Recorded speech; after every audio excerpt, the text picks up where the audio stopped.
You know, when you asked for a deep dive into weird experiences, Mm-hmm. I knew right away we had to talk about Robert Anton Wilson. Of course. Raw, as I'm sure a lot of you know him, Right. big figure back in the In 70s. California counterculture, Exactly. consciousness, conspiracy theories, All that. even Discordianism. We got to dive into all that. It's a wild ride. Yeah. So let's jump right in.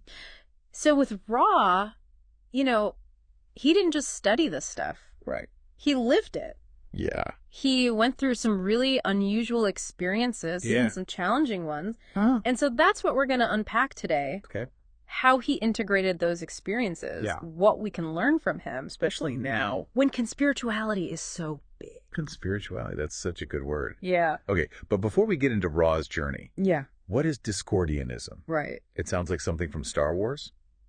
It can be a little intimidating, but Discordianism is really playful. Okay. It's a subversive kind of spirituality. Like, imagine a religion about chaos. Huh. With Eris, the Greek goddess of discord, at the center. So instead of order, Yeah. they're all about randomness. Exactly, embracing the absurdity of the universe. Okay, so how does Ra fit into all of this? Well, Ra and his friend Robert Shea, Okay. they took this playful chaos even further with something called Operation Mindfuck. Okay. They started putting little hints about the Illuminati into pop culture. Really? Almost like a real-life alternate reality game. So they're putting out fake conspiracy theories. Exactly. That's hilarious. It was their way of poking fun at how we make these reality tunnels. Reality tunnels? Yeah, these frameworks of belief. Okay. And we think they're the objective truth. Right. Which, by the way, is something we'll talk about more later, Yeah. because it's a big part of understanding Ra's perspective. Gotcha. But didn't these reality tunnels get dangerous? That's what's so fascinating. Yeah. It can be a slippery slope. Uh-huh. Take Carrie Wenbull Thornley. Okay. One of the founders of Discordianism? Okay. He ended up really paranoid, Oh, no. believing everyone was a CIA agent. Wow. Even Ra. So how do we engage with these weird ideas Right. without falling into paranoia? And that's where Ra's experiences become so valuable. Okay. He called it his Chapel Perilous phase. Chapel Perilous. A time when he was experimenting with psychedelics, yoga, magic. Wow. He went through his own spiritual crisis, Yeah. but he came out with key insights Okay. that can help us navigate the unknown. Okay, so tell me about this Chapel Perilous phase. Sure. What happened? So he was really drawn to altered states of consciousness, Okay. pushing the boundaries of perception and belief. Right. Think intense meditation, experimenting with different mystical practices, Yeah. even dabbling in the occult. Okay. But what's crucial here is that he was always critical, Oh, interesting. almost scientific about these experiences. So it wasn't just blind faith. Not at all. Okay. He was actually fascinated by Aleister Crowley's take on magic, Interesting. which focused on practical results, Okay. not just dogma or belief. So it was about applying a pragmatic lens to these things. Exactly. Act as if it's true, Crowley would say, Okay. and observe what happens. That reminds me of William James. Yes. The philosopher. It's a similar line of thinking. Yeah, he was all about the practical effects of belief. For Ra, this led him to experience synchronicities, Okay. these meaningful coincidences that kept popping up. Huh. And it ultimately led him to develop his idea of reality tunnels. Okay, so let's unpack this idea of reality tunnels. Absolutely. Because I think it's crucial to understanding Ra, I agree. how he approached these weird experiences. Right. He came to believe that we all create our own versions of reality based on our beliefs and experiences. His background. Yeah, even our cultural backgrounds. So we're not just passively observing. No. We're actively shaping reality with our perceptions. That's right. That's a pretty radical idea. It is. But it also sounds empowering. Yeah, because it suggests we're not trapped by one fixed reality. Okay. We can change our perceptions, expand our reality tunnels, Wow. even connect with other people's tunnels in new ways. Okay, so how do we do that? Right. How do we break down these walls and open up? So Ra had 3 principles that he used to navigate his Chapel Perilous. Okay. And to integrate those weird experiences, What are they? he called them agnosticism, pluralism, and compassion. Those are powerful concepts. How did he actually apply them? Let's take agnosticism. Okay. For Ra, this wasn't about denying anything existed. It was about avoiding the trap of certainty. Oh, okay. He saw how easily people become dogmatic, mistaking their limited perspective for the whole truth. So it's more about acknowledging the limits of knowledge. Yes. And being open to the mystery of the universe. Exactly. A good example is his relationship with religion. Okay. He was very critical of dogma and blind faith. Right. But he also recognized the power of spiritual experience and that human need for meaning. Okay. He didn't reject religion completely. He just encouraged people to be critical. Oh, interesting. To question things and find their own individual truth. That's a really nuanced approach. So not blindly accepting or rejecting, but being active and searching. Exactly. What about pluralism? Pluralism was about embracing multiple perspectives. Okay. Understanding there's no one narrative that explains everything. He was fascinated by different cultures and beliefs. Different ways of seeing the world. So stepping outside our own worldview. Yeah, and considering other possibilities. What did that look like for Ra? He saw value in exploring diverse viewpoints. Okay. Even if they contradicted his own belief. Really? He'd ask himself, what if they're right? And realizing contradictory ideas can coexist. They can even enrich our understanding. So like his interest in science and mysticism, he didn't need to choose. Right. He saw value in both. It sounds like he was always challenging himself. To see things from different angles. He didn't want to get stuck. Makes sense. And the third principle? Compassion. Right. This wasn't just about being nice. It was about recognizing the shared humanity in everyone. Even those with radically different views. Exactly. He saw how easily people demonize each other. Yeah, especially over beliefs. Right. He believed that understanding and empathy were essential. To bridging those divides. Yes. So recognizing we're all on our own journeys. Trying to make sense of this strange universe. Absolutely. And sometimes those journeys take us down different paths. To different conclusions. But that doesn't make anyone less worthy of compassion. That's a powerful message. Yeah, especially today when it seems like everyone's so quick to judge. Okay, so we've got these three core principles. Agnosticism, pluralism, and compassion. Right. And we've seen how Ra applied them to navigate his own Chapel Perilous. Yeah. But his journey didn't end there. No, it didn't. He went through another big shift later in life. He did, and it's a shift that connects to some big ideas today. Oh. Ra went from this open-minded explorer to embracing transhumanism. And this shift towards transhumanism, it's fascinating because it reflects a bigger trend, particularly in California where Ra lived. Like, think about Timothy Leary's later work.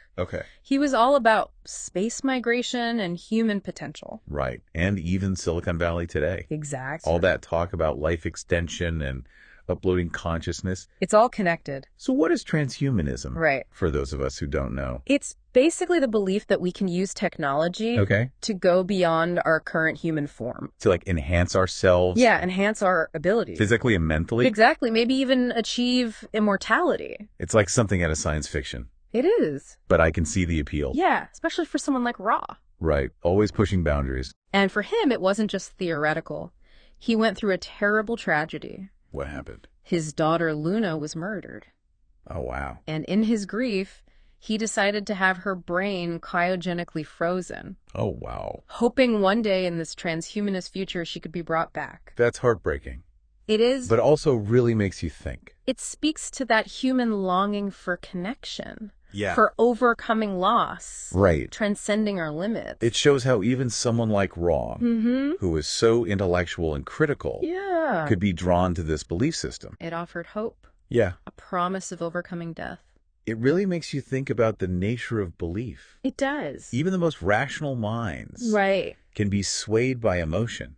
By that desire for something more. So even those who are open-minded can get attached to a certain belief system. They can get trapped in their own reality tunnel.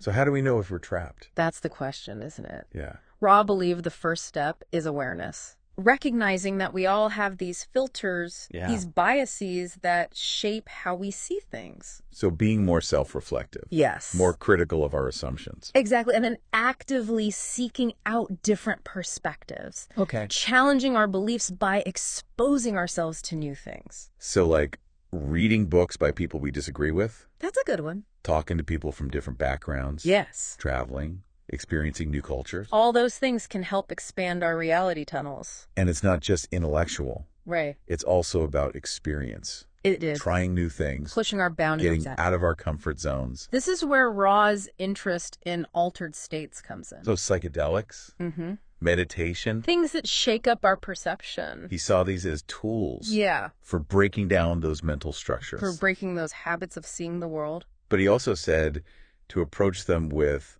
caution. Of course. And respect. With guidance, if possible. Because you could get lost in those states. Yes. Mistaking them for the ultimate truth. Exactly. And that's where agnosticism and pluralism are so important. Right. Staying open to different interpretations. Not clinging to one answer. Right. It's about balance. Yeah. Between exploration and discernment. Pushing boundaries, but staying grounded. Exactly. Yeah. And remember the journey itself. Yeah. The questioning and exploring. Right. It's just as important as any destination. You know, all this talk about reality tunnels. Yeah. Reminds me of a story about Bill Nye. Oh, yeah. The actor. And Law's work. Have you heard this one? I have. It's a classic example of the weirdness. Okay, so for our listeners who haven't heard this, set the scene. So picture this. It's 1977. Okay. Bill Nye, you know from Love Actually, Pirates of the Caribbean. Right. He's in London reading Illuminatus for the first time. And Illuminatus is... A wild ride. Yeah. Conspiracy theories, secret societies, alternate reality. Classic raw. So Nye is reading this book, taking it all in, and then he puts the book down. Okay. Turns on the TV, and the first thing he sees is John Dillinger. Really? The bank robber. Being escorted by the FBI. Oh.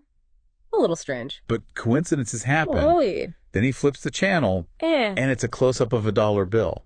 Whoa. And if you've read Illuminatus... Do you know about Ra's thing with the dollar bill? The Illuminati, all that? Yeah. Okay, that's more than a coincidence. It is. What did he do? He was a little unnerved. Yeah. Decided to go to the pub for a pint. Okay. Walks into this random pub, and this guy with bushy eyebrows comes up to him and says, I see you're reading Illuminatus. What are the odds? Right. Who was this guy? It was Ken Campbell. Oh, wow. The director who was adapting Illuminatus into a play. A play? Yeah, a 9-hour play. Wow. So did Nye end up in the play? He did. Campbell invited him to join the cast. That's amazing. But it doesn't end there. A few months later, Nye misses a train in Liverpool. Okay. Ends up killing time in a cafe. And guess who's at the counter? Ken Campbell. Ken Campbell. No way. Another chance encounter. Wow. Like it was fate. Or maybe a really strong synchronicity. Maybe. It makes you wonder if engaging with Ra's ideas makes you more attuned to these experiences. It's a fascinating thought. Like maybe exploring those ideas. Even if we don't fully believe them, can make us more aware of the connections, our patterns that we might otherwise miss. So it's not about believing everything Ross said. No. It's about using his work to expand our awareness. Exactly. Questioning our assumptions. About reality itself. Exactly. It's about cultivating curiosity, openness to the mystery. And a little playfulness. Yeah. Embracing the weirdness. And seeing where it leads. So it sounds like Ra was encouraging us to be more like explorers, more like detectives even in our own lives. Right. Looking deeper. Yeah. Not just accepting the surface. Searching for those connections. Those hidden patterns. Exactly. And remember, the map is not the territory. Right. Our reality tunnels, they're useful, but they can also limit us. So how do we become more aware of them? That's a good question. What can we actually do to start questioning our beliefs? Well, one technique Ra recommended was guerrilla ontology. Guerrilla ontology? It's about challenging your beliefs by looking for things that contradict your worldview. So, like, if you're a materialist, maybe you read about mystical experiences. Exactly. Or if you're really into a certain political ideology, you talk to people who disagree with you. Right. The goal isn't to change your mind. Correct. It's to shake things up a bit. To loosen the grip of those beliefs. See if there might be other ways of seeing things. So it's about intellectual humility, recognizing that we don't know everything. Yeah, and that there's always more to learn. And embracing that, not knowing. Can be so freeing. Yeah. It opens us up to new possibilities. So as we wrap up our deep dive into Ra, what are some key takeaways? Well, I think Ra's core message was think for yourself. Yeah. Don't just accept what you're told. Yeah. Question everything. Explore different perspectives. Be open to the mystery and weirdness. It's about being more conscious, aware of how our perceptions are shaped. And that we have the power to choose how we see things. Right. And by using agnosticism, pluralism, and compassion, yes, we can navigate those weird experiences. The synchronicity. With more curiosity and maybe even humor. Absolutely, because isn't that what life is about? This grand, strange journey? Who knows what we'll find? If we step outside our comfort zones. Embrace the unknown. And let go of our balloons. See where the path leads. Exactly. So to everyone listening, yeah, as you go about your day, your week, your life, remember Raw's invitation. Stay curious. Stay open. And keep it weak. Thanks for joining us on this deep dive. Until next time, keep exploring.